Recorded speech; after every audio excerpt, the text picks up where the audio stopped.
last week, I actually had a chat with Aaron Young, who has a big YouTube channel, and the agenda of it was just like strategies for 2025. And I actually put like together 3 strategies, but we only had time to do one. And one was for e-commerce because whilst we're not heavily weighted towards e-commerce, every time we take on an e-commerce client, they go amazing. And it's the same with lead generation. And as time goes on with advertising, I go, do people really pay me for this stuff? But I recognize that the power really comes from simplicity. And a lot of times when I'm either looking at accounts that have been run in-house by like big enterprises or they've been run by other freelancers, the strategies reflect what's being told in the market, and the market strategies are really bad. For example, I had a friend yesterday, she reached out to me and I built out an account for her, literally just like I did in 20 minutes. And then she's like, oh, I've got someone to run it for me. She's a psychologist, and she's like, oh, we're just going to do PMAX and a search campaign, which was targeting the wrong country in broad match and maximize conversions from the start with a really small budget. And I'm like, okay, well, I built you a perfect campaign and then you let someone else just like run this. And when I look at it, I'm like, maximize conversion. Google says that. Broad match, Google says that. Like targeting, obviously Google doesn't say target the wrong countries, but it's so crazy how over time accounts and people running them, Corey, you and I speak at a certain level. I don't see your work, but we just assume that we're good. But then you go here, everyone thinks they're good. And then you go into the market and you're like, what the fuck is going on here? Yeah. So this is a strategy that I talked about in the video, but I do want to talk about it again for this. It's going to sound so simple, but it takes a lot of discipline to do it. When we take on bigger accounts, even smaller accounts, one thing I've noticed is this is lead generation. E-commerce, you can do the same in the e-commerce form, is really segmenting down the account based on lines of business, or even if you need a report on different lines of business, or if like whatever the business objectives are. Too many times I see in accounts, and it's not even like brand and non-brand kind of separated, that most of the time people are putting brand in their non-brand campaigns or brand is triggering it. But let's just say you work for an insurance company, and you've got insurance for car, motor, business, whatever it is. So many times I still see the same keywords in one campaign because people are like, oh, the data will optimize. No. Like, I know it sounds crazy, but like the most powerful strategy I've seen in Google Ads over my whole career is it's not the algorithms, not this. It's actually just segmenting campaigns to reflect different lines of business or to reflect the business structure. Because it means that number one, you can actually see on a high level what the performance is, being it clicks, impressions, impression share, budget. Which number two means that you can actually allocate budget, because a lot of businesses go, look, we want to be pushing this area of our business. Here's the budget for it. Number three is the human condition is the harder you make something to manage, the less likely you are to manage it, which means then it's less likely to be optimized and improved. So I've just seen more and more recently that when we take on accounts, being a big account, spending 20, 50, 100 plus a month, the first thing I always do is like I let their campaigns run, but I restructure it as well. And I start letting my one come over. And it is crazy what just happens from that. Same type of keywords, same ads, same everything, but just with a better structure. Now, this structure has taken 10 years to get to the point knowing how to do it.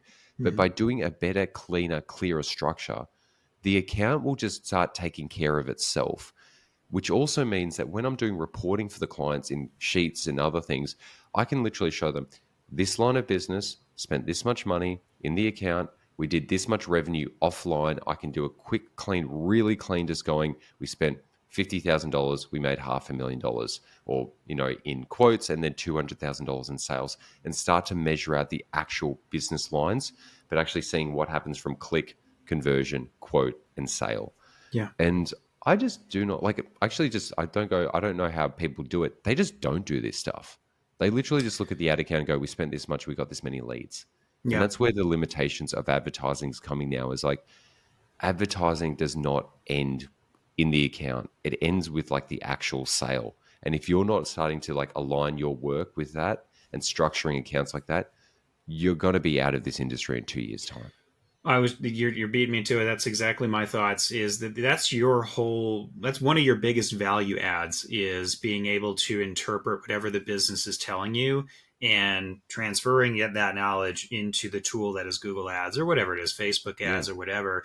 Because as much as Google, Google's great. That's one of the reasons we like to utilize it as a tool for our businesses that we partner with. We still need Google to understand what we want. These automated, fully automated things, even PMAX, that's just a generic structure, is sometimes not always going to be the best fit. Everything on Broadmatch, sometimes, most often, not going to be the best fit. You Yeah. still need to get in there. You still need to do your job of segmenting things that communicate to Google what we want, what we need, where we'd like to optimize things, push things, decrease things.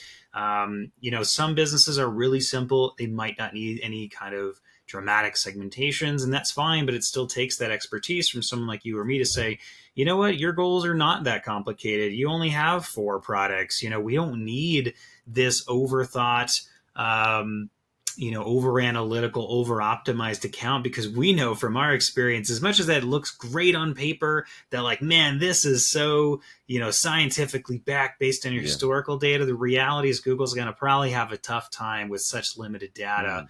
Mm. Again, these machine learning algorithms, these things, these at their core, they need a lot of data to do good, like I mentioned earlier. So Yeah. if you're not taking that into account, you could really shoot yourself in the foot by over Yeah. optimizing, getting really hyper focused on segmentation. But I think in more cases than not, absolutely, you need to be not over segmenting, but segmenting enough, to your point, that it is giving Google what it needs to achieve our goals.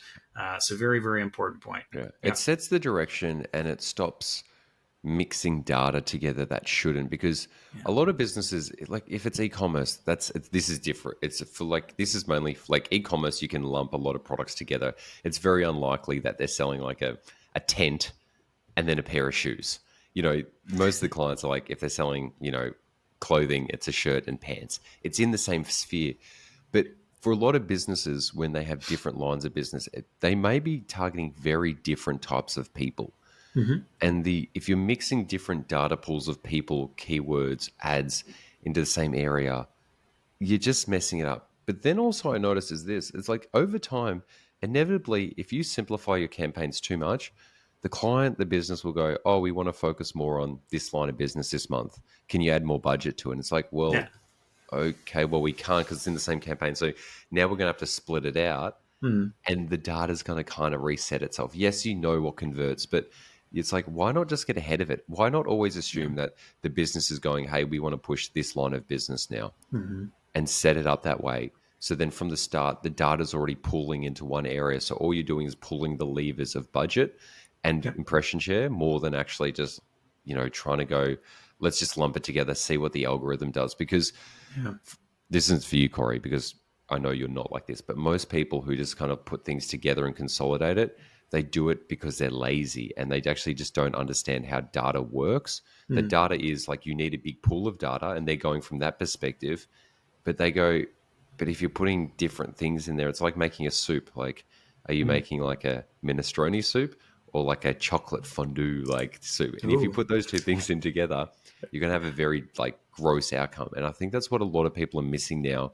And this comes from like years of experience of going, understanding business data and business intelligence and working with clients, is the ad accounts need to reflect the business. Mm-hmm. And if you're not doing that, sooner or later, when you land a big client and they're like, oh, can we get some reports on this line of business? You're going to be like, I can't do that.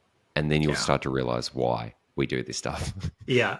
I'm going to say, too, guys, also just remember, sometimes you're going to get a kick in the ass reality check that even though it made sense to break that thing out, it just doesn't work on its Yeah. own, and it sucks. You're like, this Yeah. makes sense to put this in a separate campaign, especially when the client needs Yeah. additional budget or something. Just it needs to live there, and you do it, and it just doesn't. You give it, time, you give it budget, you give it different ROAS targets, different bids, Mm-mm. whatever, and you just can't get it to push it.